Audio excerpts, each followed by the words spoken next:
God. And they looked at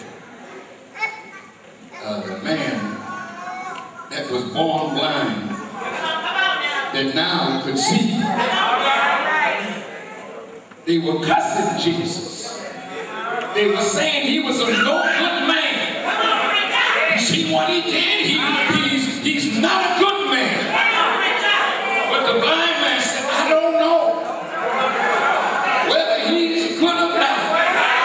But what I do know is, whereas I was blind, after I met him,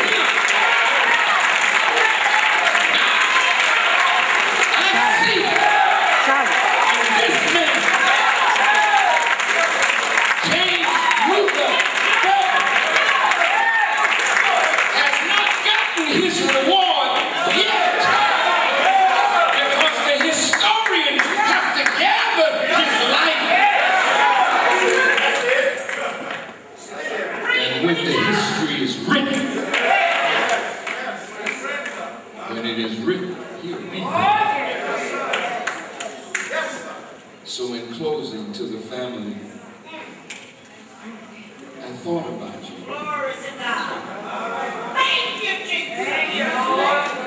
Deep love in my heart for them. And deep love in my heart for you. As his offspring. Shall always be grateful. I met this man. And I'm grateful that his spirit called me here to this place.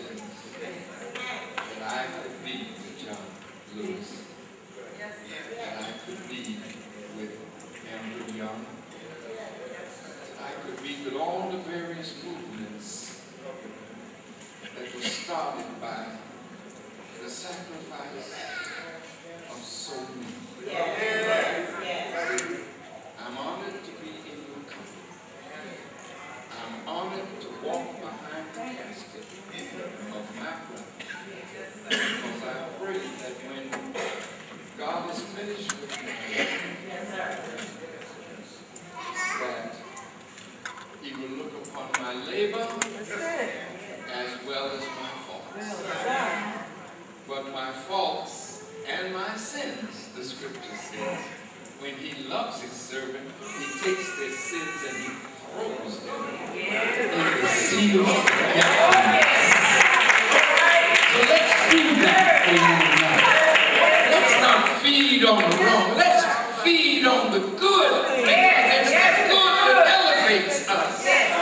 Thank God for James Luther Bevel. Thank God for his wife, his daughter, his sons, his grandsons, his great-grandsons, his nieces, nephews. We've got a patriarch here. And that father, he talked about his dad. And the dad before that, this was a strong line coming all the way from God himself. May God bless you. Thank you for listening. Peace. I've been on the internet and seen all of that stuff. But I said Jim is buried in a good place. And let me tell you why.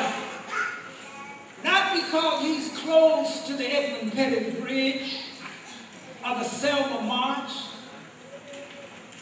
Long before there was an Edmund Pettus Bridge or a Selma March, Jim Bevel had powerful ties to Dallas County. Can't tell it all. I ain't got the two things.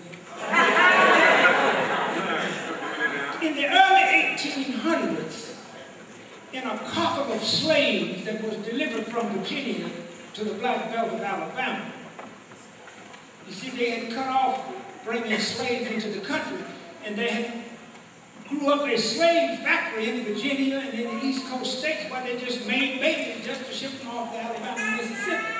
And a couple of slaves that came in 1837, a child was born, and her name was Julia Thrash. And she taught enslaved in the Anthony beat of Dallas County. I don't know exactly where that is, but I'll be down January 1 to find out exactly where that was. 2 years later, another child was born by the name of Luther Bevel. And he tore in the Apprentice's beat. Now, you would think them being only 2 years apart, that they would get married and have some children, that's the way the story would go, but it didn't. Burr would marry Julia's daughter when she was 15 and he was 41. Out of that union came Dennis Bevel. And out of that union came Jim Bevel. You see, just 80 miles east of here, within walking distance. Now, 100 miles west of here, in Eutaw County and Choctaw County, all 4 of Jim Bevel's great-grandparents toiled as slaves.